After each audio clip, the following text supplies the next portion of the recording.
All right, before the break, going over the core policies and stuff. We didn't look at every word in the syllabus. All we read. So a lot of things are on policies and different contact things you would need are spelled out in the syllabus. So that's a good first place to look when you're not certain about something. Not just in this course, just in general. Things are going to be spelled out in the syllabus. Sometimes they'll get kind of long.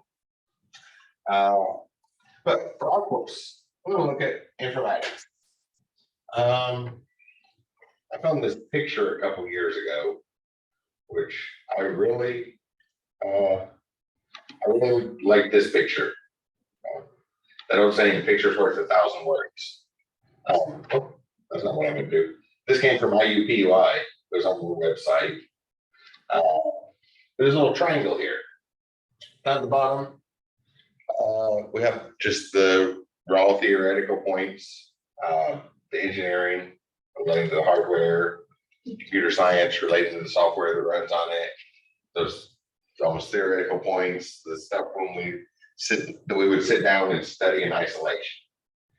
And they threw up this picture of a triangle that I thought really described what informatics is very, very nicely. Where we take those different components, those things we would study in isolation, and tie them together and make them useful and applicable for people. So not just that pure theory of what's going to make this software run better, but are people going to want to use this software? Are they going to like it? What are they going to use it for? Not just the pure concepts of the hardware in isolation. Right? There were some pretty nice improvements on manufacturing the GPU. What's actually going on? The GPU hasn't changed in a long time. NVIDIA did make some improvements on DPUs. Y'all probably haven't heard about those much. That's data processing unit.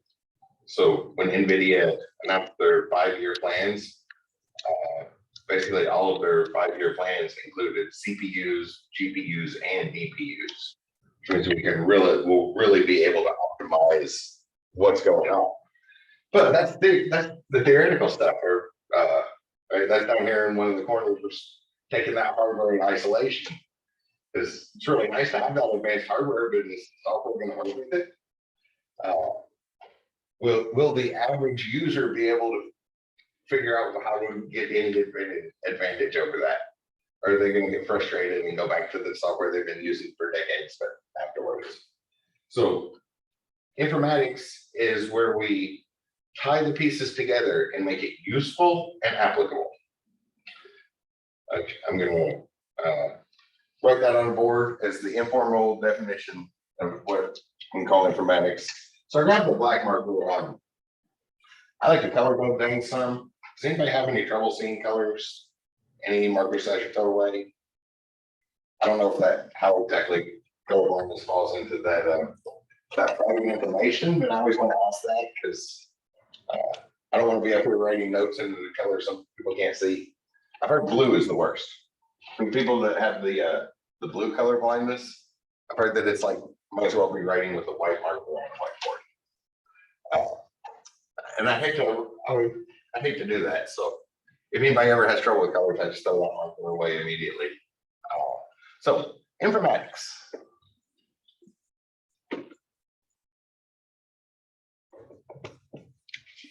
I'm gonna give that informal definition.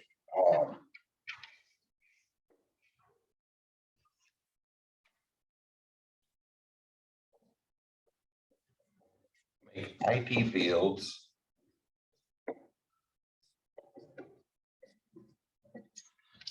be useful and applicable for people. So we break it out of that isolation of studying hardware and just starting alone and completely ignoring the fact that we got to have software on that hardware, or studying the software by itself and completely ignoring the software. So we're going to start with software definition. Some of our other fields, it's kind of obvious what we're doing, right? Software developer, make software. Cybersecurity, you're going to secure your information, your network. Data analytics, here to analyze data. Some of the names is very obvious what we're doing, but informatics is not so obvious what we're doing with that. And it's not anything new. Humans have needed data to represent information for a long time. And built that word, I've mentioned this kind of a vocabulary class where we'll look at the terminology and stuff. Data is a Latin word, and we still use it the same way the Romans did. So technically it should be the Latin pronunciation of data. Data was a popular character on Star Trek, popular enough that his name took it. And people started saying that. And not a lot of people used data when that was a popular show, so they heard the name first. So as far as proper pronunciation or whatever, that's a question a lot of people have. People are gonna know what you're talking about. Whichever one's easier to say. We're Americans. I'll switch back and forth throughout the semester. Sometimes I'll say data, sometimes I'll say data, because I guess the Latin pronunciation would technically be correct, but we're not Latins. Latin's been a dead language for a long time. But we do, the key point is we still use that word the same way the Romans did. It means that which is given. So raw facts, the numbers. People, and that wasn't invented with Rome. That's ancient need. So let's, I've got some pictures I'm going to pull up for history section. So I'll go over here to Google and just do a quick search on clay balls from Mesopotamia. I know the name of them, but other things pull up when searching the name. They're called bulle.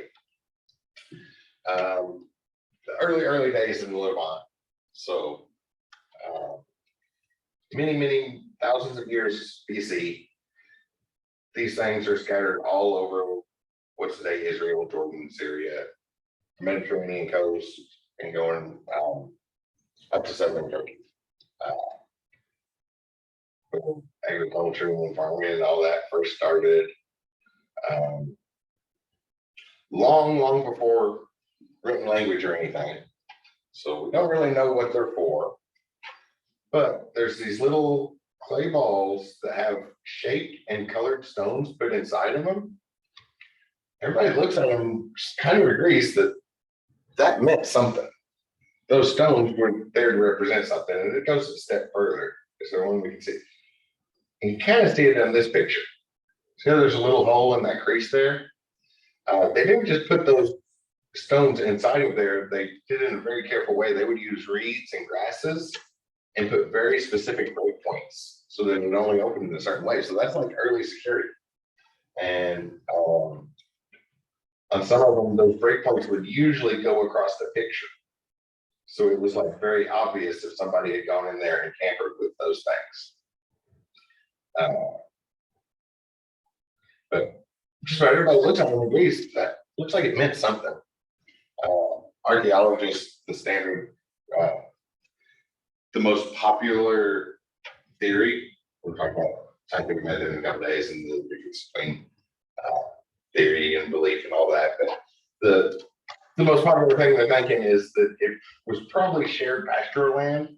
So the stone could represent who, like what goat belonged to what shepherd.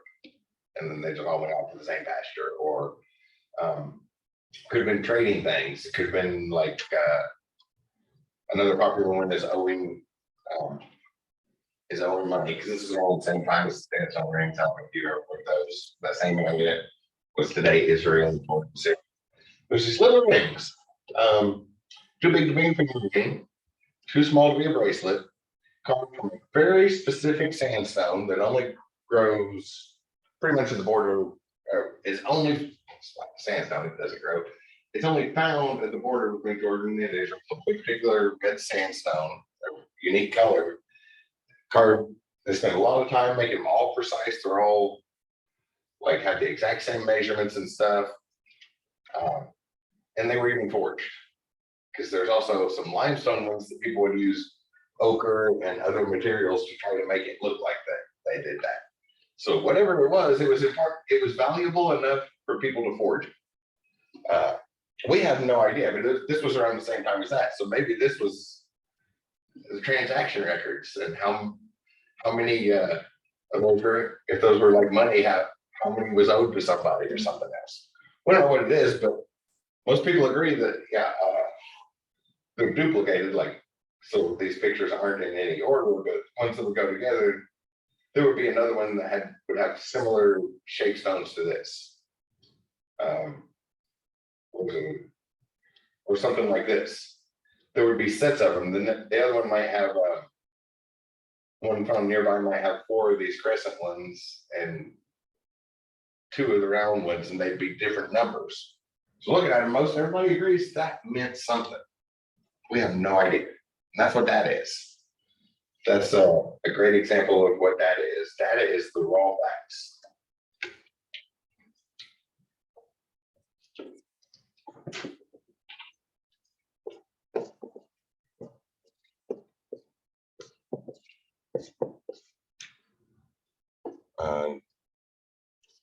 No context. Just like those clay balls. It meant something, but we're not from that culture. We have no idea what that meant. So that, you don't know what that means, right? You have an idea of what that means. There's lots of things it could actually mean. When we look at the raw fact itself, the number 4, there's lots of things it could be referring to. American music is usually counted in 4. We have 4 fingers and a thumb. I brought 4 markers to class. We know it means something. We agree what it means, but we don't know enough yet. That's what this ancient need was. So back to those clay balls from Mesopotamia. They were recording those raw facts, but we can't really do anything with it. We need to take this further. So the next step would be information. And here's where we give it a little bit of context. Everything else in my notes. Information, useful data.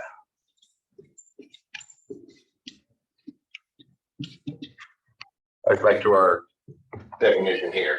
It's the very first step. We take that raw data. We need to make it useful. Give it some sort of context.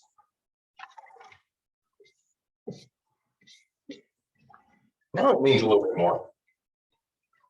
I'll put a dollar sign on it. It gives us some context, so I could write $4. I'll write out the word.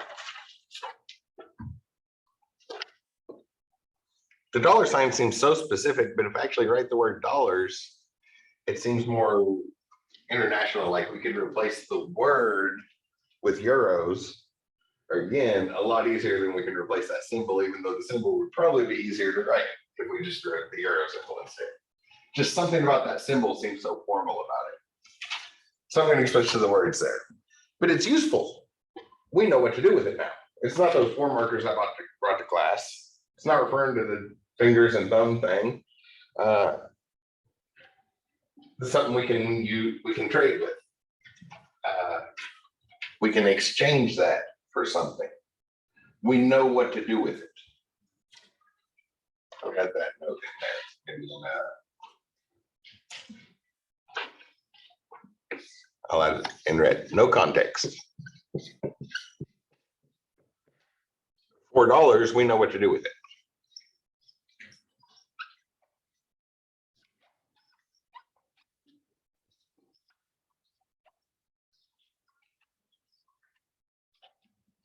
So some context.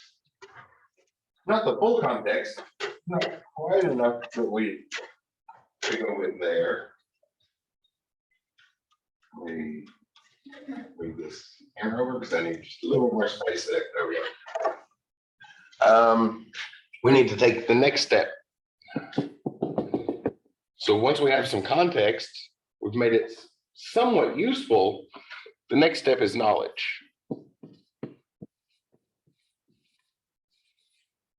It's going to be applied information.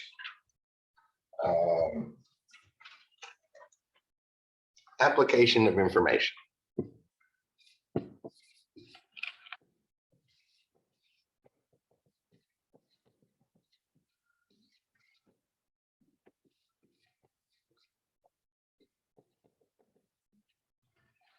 So not only do we have the context of it, it's what we're actually going to do with it. So to take this example a step further, right in here, $4 in shipping.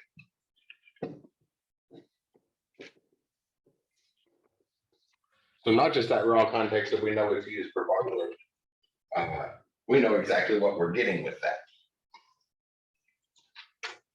And one more step in this process, wisdom, which is the analysis of the knowledge.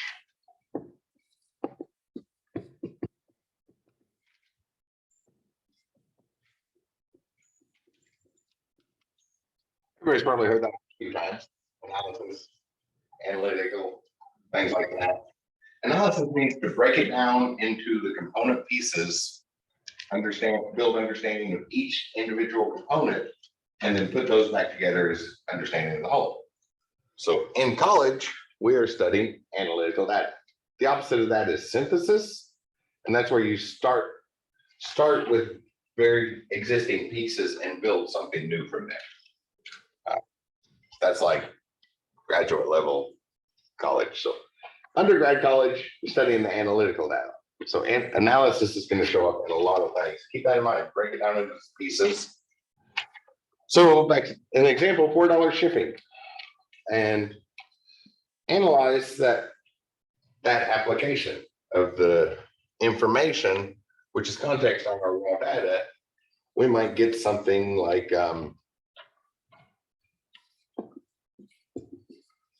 arrives 2 weeks late.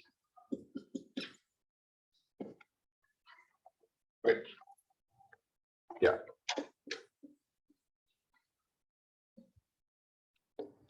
Say we skipped that $4 shipping.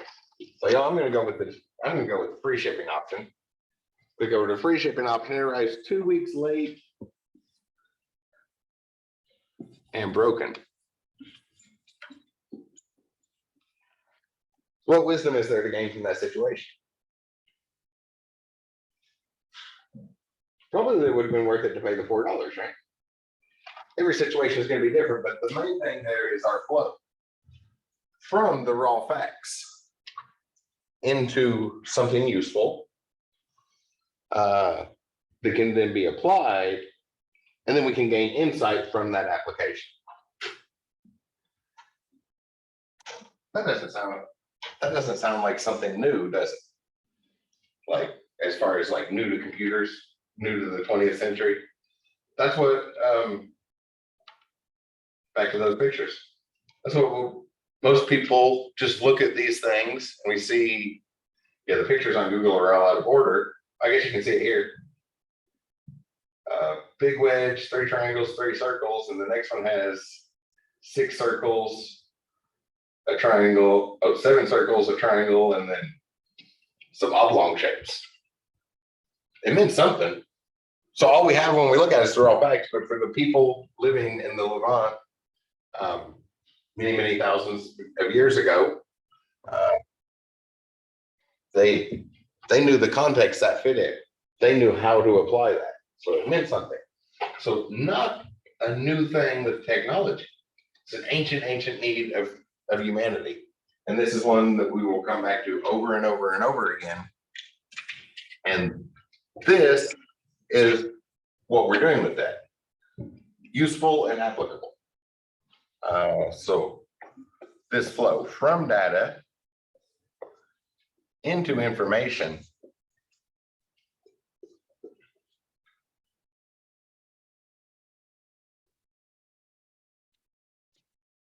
I just realized I'm writing really small there, ain't I? Let me write that a little bigger. Into information, which then flows into knowledge.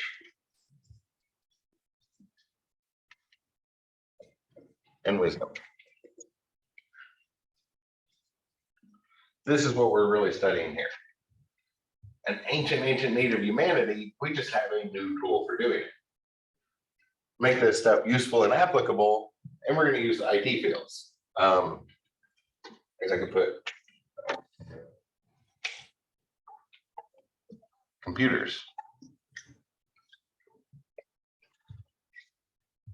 which there's a long list leading up to that. And those clay balls eventually gave way to writing. Pictorial languages at first, where we would draw an exact picture of the things. Those languages get huge, massive things very, very quickly because there's a lot of things we want to draw pictures of. Then that kind of split off into different paths. Hieroglyphics will be one of the paths. And eventually, people in a land called Phoenicia came up with a different idea. It's like, we're representing the stuff that humans are interested in. We communicate with sounds, but why don't we just make symbols to represent our sound? The phonetic alphabet that kind of took over. I briefly mentioned the hieroglyphics there. Hieroglyphics in Egypt were a ceremonial thing. They had a phonetic alphabet that they used day to day. Looked a lot like our cursive writing because the hieroglyphics were for fancy, formal things carving in stone.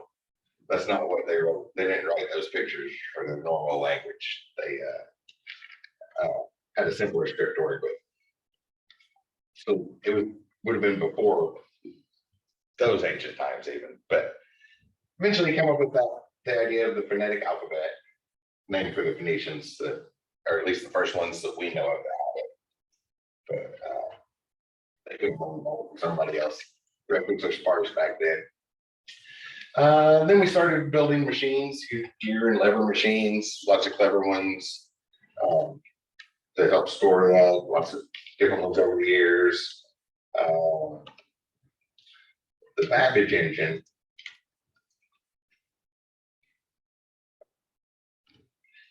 is kind of the big one. I never fully got it working, but it worked well enough to try things. Victorian England era, 250,000 years, many levers, and hand crank to turn all of that. But you could give it input and get some output. Around that same time, there's also a difference engine. So here's the Babbage engine. That's the big room size thing.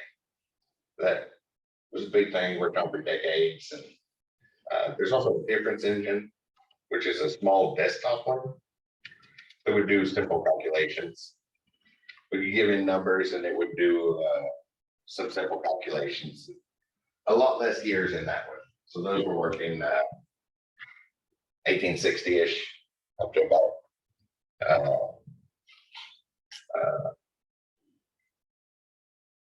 1910, right before World War I, and then they started soldiers could use. Things like the Enigma machine, which was really good version for changing the data around so that people couldn't detect that. They had to come up with something better to do it, and really that meant something faster. And electricity had been known for a while, but then they figured out ways to use electricity for it, which is what led to our modern computers. I guess there's different ways to take this. Obviously, ENIAC referred to as the first one. ENIAC was the secret project in World War II that only a handful of people worked on. And if you wanted to program something, you had to take it apart and put it back together. So personally, I'm in the line of thought to not count ENIAC because that was a secret project and to almost nobody knew about. But after World War II, it's the EDVAC machine. This is the one that they modified. Instead of taking it apart, they modified a typewriter to give input. And the output, there were some flashing lights, but the output could go to a printer. So it was before screens, but that one is much more clearly an ancestor of these computers that have that QWERTY keyboard sitting in front of us and the monitor that clearly grew out of what the printer spit out on paper. So personally, I like to count EDVAC after this machine, and then EDVACs and Harvard Mark III's. Large things you'll often hear referred to as computers the size of a house. And actually, the computer was never really the size of a house. The computer was about the size of a desk. It was a good size, an office desk. And it used heating coils to melt mercury, to turn on and off mercury switches. And just like your toaster, your coffee maker, we can heat things up really quick. Takes a little longer to cool them down, right? So the computer was about the size of an office desk. The radiator was the size of a house because it takes a lot to cool things off. If any of y'all are big gamers, you've probably seen that. Everybody's got liquid cooling on a gaming computer. You have a fairly large cooling system for a chip that's about that big, with heat sinks and then all the little liquid. It's a lot harder to cool things off than heat them up. At least with electricity. Electricity is naturally hot. But that's the new part. We have those electric devices after World War II that really took off and started using those devices for multiple purposes. And the thing they do is keep track of raw facts. Okay, yeah. So I want to do talk about what kind of start talking about what there are sort of preview mode today. This is the flow we will keep coming back to. The ancient need of humanity, we just have the new tool for doing it. That's the touch screen of computers. And that's where informatics comes in, the useful and applicable. Is it okay if I erase the board? I need to write some more stuff up here. I always try to ask that before erasing. I remember sitting in many classes myself, trying to keep up taking notes or something, and then suddenly the notes would be gone. Or the worst was when the lecture would continue while the board was being erased. So then there's a large section that never even got wrote down to try to keep up on the notes with.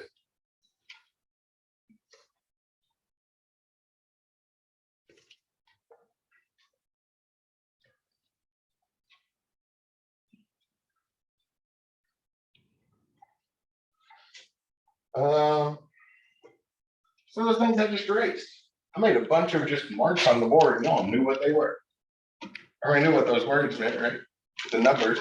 Because I wrote our example of data down row 4, everybody in here knew that, right? You knew what that symbol meant. And computers aren't really any different. They just have a different symbol internally. We assign a pattern, just like the number that was just written up there. A short line and a long line going over and another line going down. Y'all know what that means when I draw that pattern of lines. So it's a pattern of electricity. And sort of preview mode to fill up our some time today. The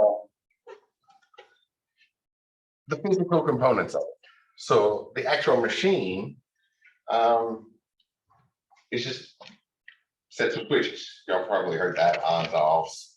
We'll talk about binary code, what they mean and stuff. But since we're in preview mode today, I'm going to jump ahead, and there's only a couple ways we can put those together. So I'm going to draw some pictures up here. So I'll draw like a battery. I'll start with trying to draw a circuit here. So like we got a battery, a source of electricity, and then over here we've got a light bulb. I'll draw the old style light bulbs. LEDs can be much smaller and different, more interesting shapes, but old style light bulbs, people still know what those mean. So we need to get power from the battery over to our light bulb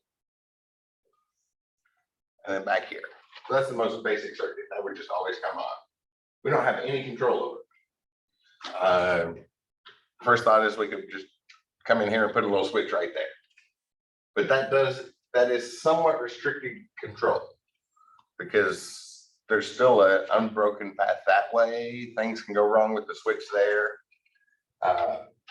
we actually get more control if we put our switch over here.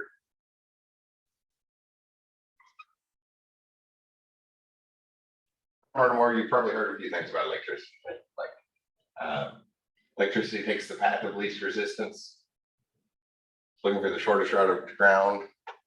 So going through here leaves the battery, gets over to the light bulb, and that light bulb is it's doing something with electricity, so it's going to have resistance. But if our switch just creates a short, create a little short to ground, electricity is all going to flow through here and not the light bulb. So we have more control over it. We know there's not an alternative route it can find because we explicitly created the shortest path to ground. That's what's called a NOT gate. That's one of the ways we can combine them. Back to that first picture, you've probably heard some of these words before. We're going to talk about them when we get to, we'll talk about them more later. I wanted to do some previews and talk about what these things are. Because there's really not that many ways we can combine a switch. So here's another battery coming over and powering another little light bulb.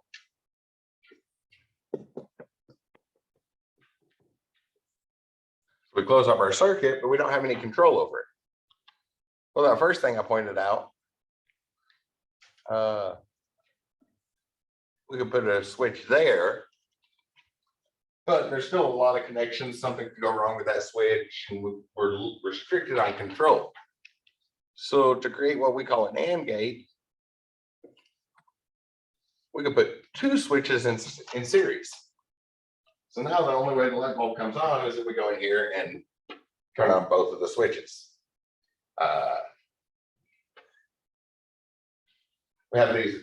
We have all of the AND gates. We definitely have all over our house, like a ceiling fan. There's the switch on the wall, and then another switch to turn the light on, or another switch to turn the fan on. And we have to have both of them on in order to turn that ceiling fan on. So when we use that for a control system, like we have in a computer, we refer to it as an AND gate. Our other big one that everybody probably knows the word of already, the OR gates, are similar to that. So we have our battery, our source of power, the light bulb we want to power up, and we'll connect them. But then to get control, instead of connecting multiple switches in series, because one's not going to give us much control unless we do something like this, the NOT, where we control the short, because electricity will always try to take the short. So if that's the one we control, we know for certain what's going to happen. We can set up two switches to run in parallel. We could set up some branches and put a switch over here and a switch over here, and then bring those switches back together afterwards. So if either one of those switches is closed, our light's going to come on. It doesn't matter which one, if both of them are on. The only way it's going off is if both of them are turned off.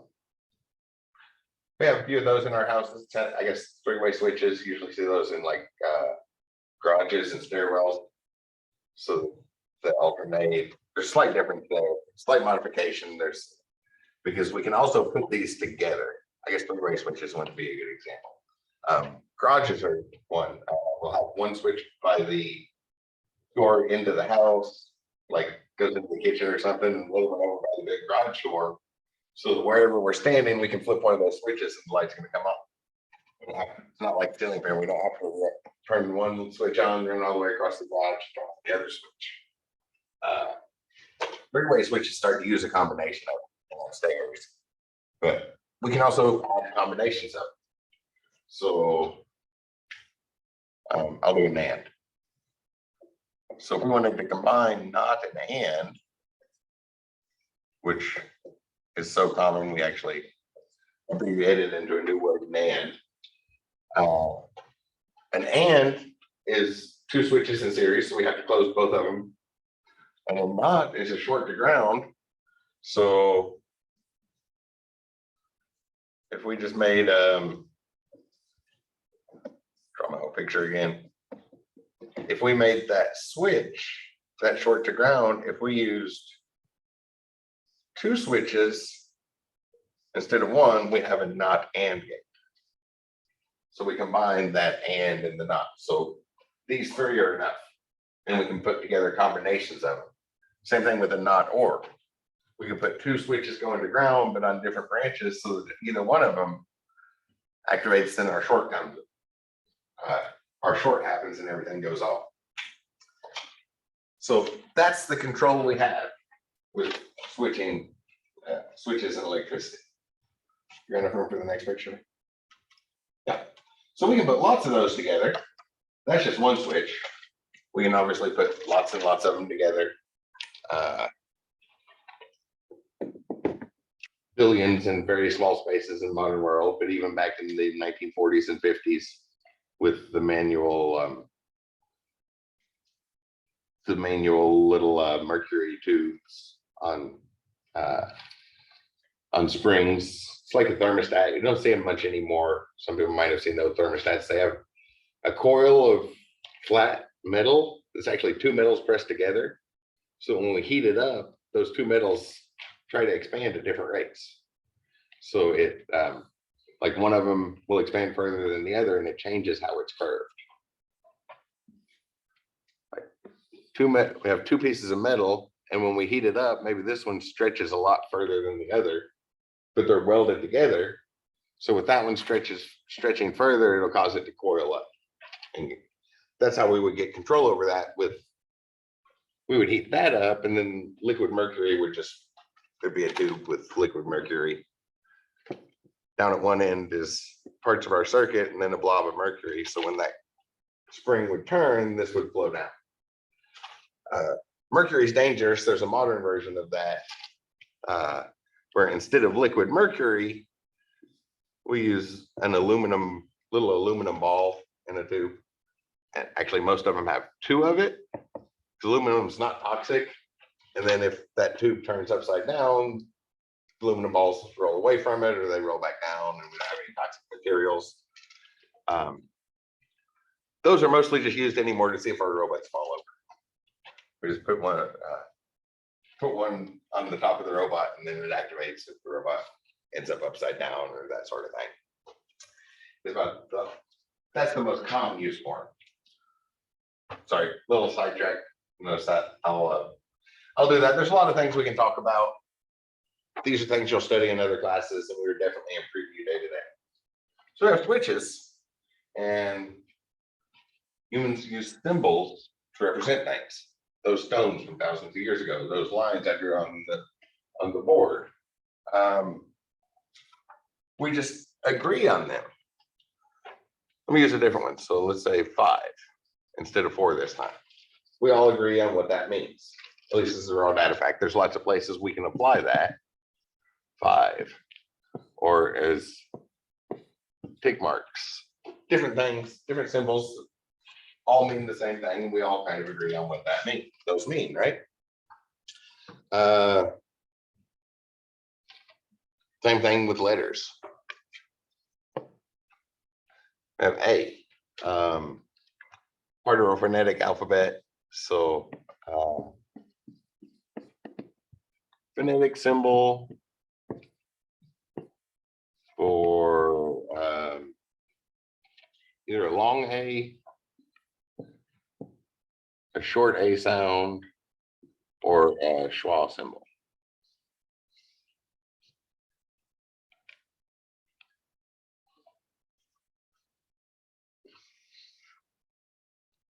Three different ways we can pronounce that sound, which are other symbols that don't even show up in our alphabet, but hopefully y'all have seen those before, right? The long A, like data, the short A, like data, or the schwa sound where we drag it out, like word acoustic. Sounds like we're pronouncing multiple letters together. Or then we get into other things, combinations of letters, diphthongs, where we have multiple letters that sound different than either one alone. But the symbol, well, we can do the same thing with this. And I'm gonna switch to a regular schematic diagram. So like an electrical schematic diagram, this would represent like the battery I was drawing over here. I'm just going to draw the switches. So maybe we have one path going down here. I'll leave that switch closed and I'll do another one, or first switch open, then I'll draw a closed switch.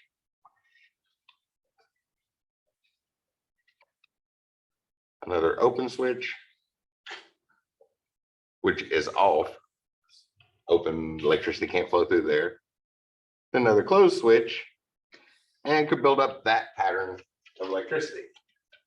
Just a pattern that electricity can flow through that circuit.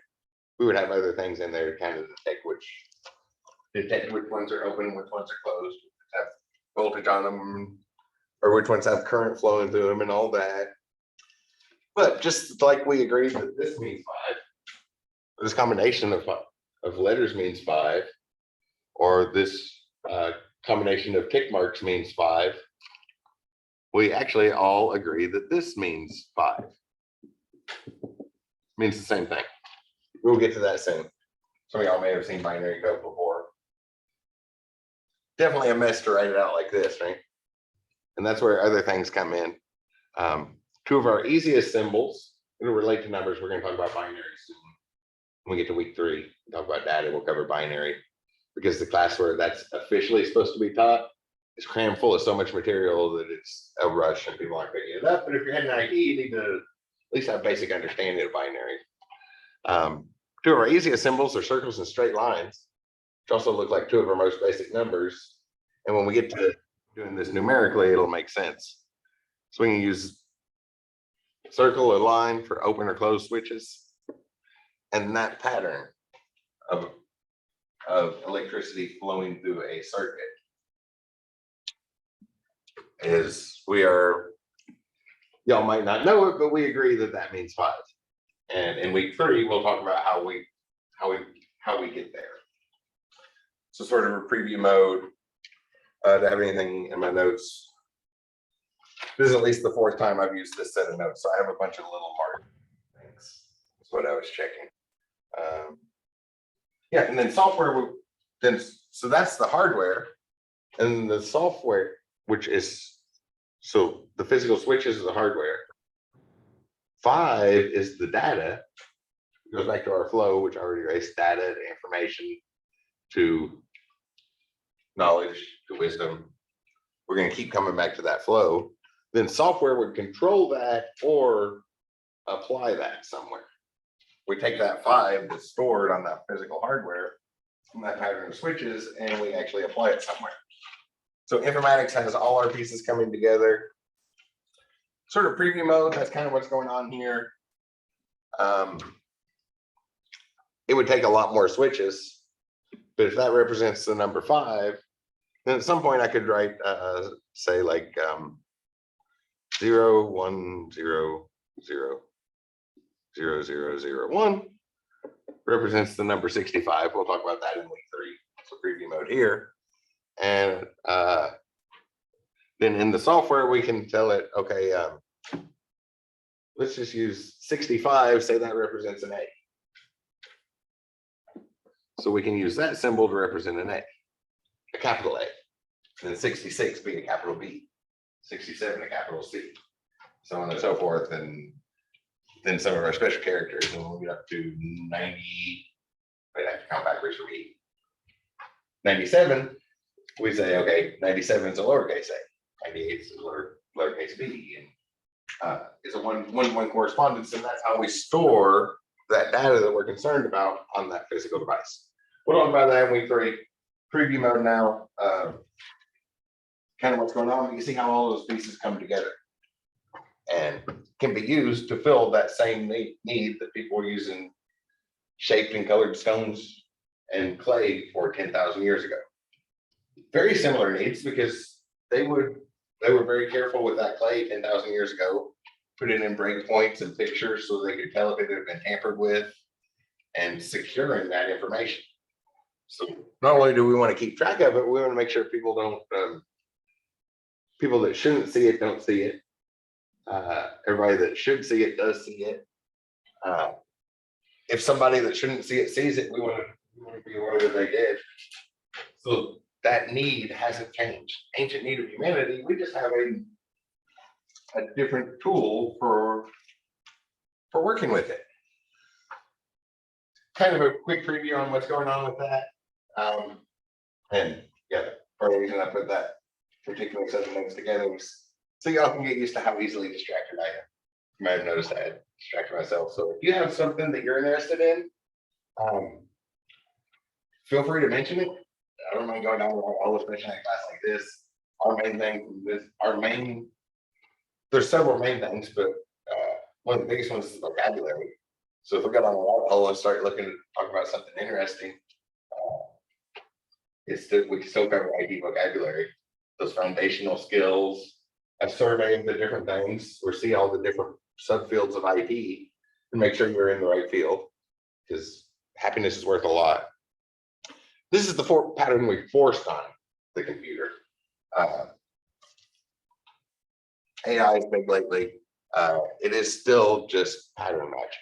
The difference is it's not intelligence out of it. I really don't like the I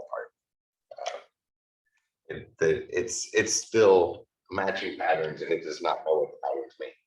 But the difference is humans force this pattern on because that's how we record numbers. We're going to talk about that in week 3. With AI, we let it choose its own numbers. So for vision detection, am I still on the board here? Yeah. So if for AI to recognize a handwritten 4, one of the most important symbols that it looks for patterns, it looks like a bunch of overlapping 7s.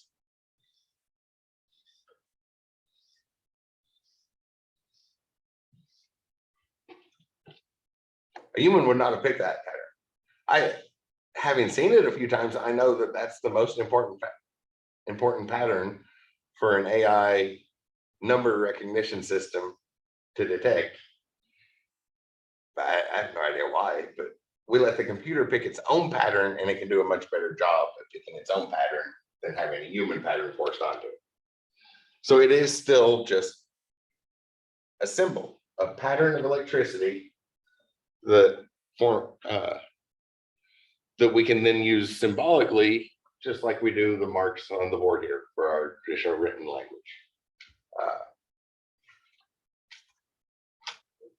The only new part's electricity, and that's still hundreds of years old. Electricity was pretty well known hundreds of years before computers happened. But it moves really, really quick. That's the big thing about it is we set up our switches. Once the electricity is flowing, it's too quick for us to do anything. So we get it all prepared ahead of time, plug it in, and then it flows through super quick. So some advantages, but hopefully that's kind of making sense and breaking it down to the littlest pieces, start to understand. Like that binary code, if you've never seen that before, is probably incredibly confusing. It's actually pretty quick. We'll get out early the day we cover that in week 30. We won't even take our whole 3-hour class period to talk about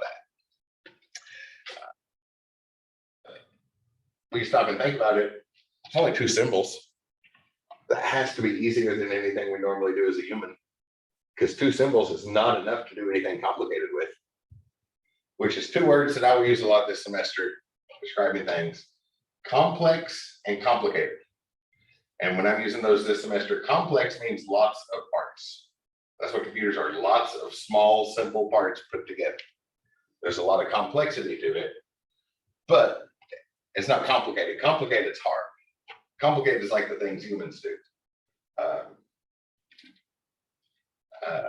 We'll talk about that in numerical systems. Every one of y'all probably found a different route to school, right? Come from a different place, find a different route home, and traffic's backed up on your way home, you'll be able to immediately change the routes. There's some complicated stuff going on there. It took a lifetime of an intelligent creature learning to get good at that. That's complicated. Machines are almost always complex. Physically, what the machine's doing. When we get into the theoretical stuff, there's some complication. It gets a little complicated in theory. but in practice, the machine only has two symbols to work with. Cannot do hard things with only two symbols, or we cannot represent a hard thing with only two symbols. That's one way to think about it. That's what I had in my little preview notes, kind of talk about what's going on, bring down, letting y'all hopefully get used to the way I talk and get distracted easily and things like that. There's a lot of interesting stuff here, and there's a lot of space to fill. So as I learn different interests that you have and stuff, can kind of look at different things. It's an introduction discussion board this week. So put in there what your major program of study it is, what you're most interested in, what your background is, and then I'll know some rabbit holes to go down, because I love to learn and I've spent many decades learning stuff. So I know quite a bit of stuff to fill our extra little space. Does anybody have any questions so far? This stuff was all preview mode, the big things, the policies, any questions about course policies or anything like that. Okay, so that was about all I had on the list for today. And in general, our schedule says 1 to 3:50. Most of the classes we're going to go from 1 to 2-ish, take a break, then we'll come back and generally go a little less than an hour in the second half. And then the rest of our time, I'm going to call it lab time. If you want to leave, you can leave. But I will be sitting here until 3:50. I'll actually be sitting across the hall in my office. But until 3:50, I'm just sitting here waiting on messages to come my way. You can ask me questions anytime you have them, but during our scheduled block, the last hour or so, I set aside so that we can actively do things, because this is an active subject. We learn by doing.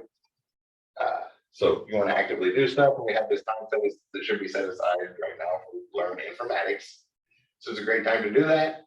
And I won't be doing anything except sitting in my office waiting for questions to come my way, so I can answer in a split second. So that's our general breakdown of how class is going to go. Otherwise, that was all I have for today. Unless anybody has any questions, I'll give it a couple seconds to answer.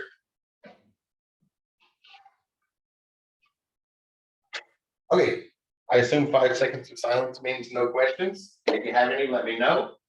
Otherwise, I'll see you all on Thursday, 1 o'clock, and we'll kind of pick up with what is informatics and talk about the scientific method as far as it applies to informatics, because I'm not looking for in-depth theories and things like that. It gives us a method to be certain that we are doing things correct. We are setting up our system correctly. We are choosing the correct software. We'll talk about that on Thursday.